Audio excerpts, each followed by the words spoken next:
Për të rinjt me rezultate të larta, mjekësia vijon të mbetet një nga degët më të kërkuara dhe më sfiduese. Për Arsën, dëshira për mjekësinë lindi që në fëmijëri.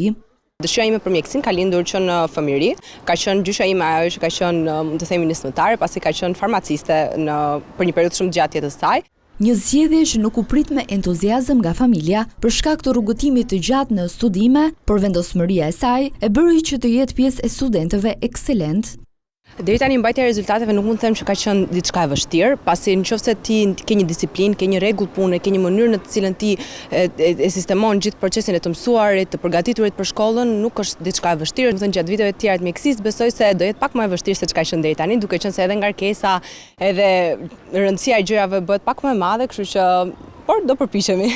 Dini Liço është një tjetër student i mjekësisë, i cili ekselencën e nisi që në klasën e 9, duke marrë një numër të lartë certifikatash dhe medalje ari.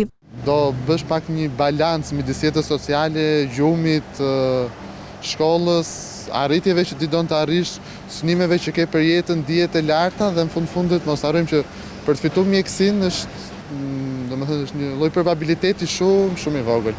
Pavarësisht hundimit për të vazhduar jashtë vendit, ata kanë vendosur të ndërtojnë karrierën në Shqipëri, ndërsa familja është pika kryesore që i mban. Megjithatë, sipas Arsës, sistemi ka ende nevojë për përmirësime.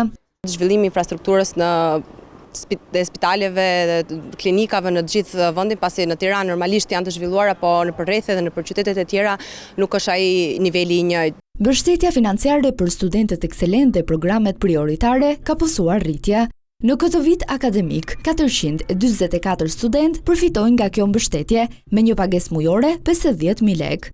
Nga këta, 166 janë student ekselent, ndërsa 278 ndjekin programet prioritare.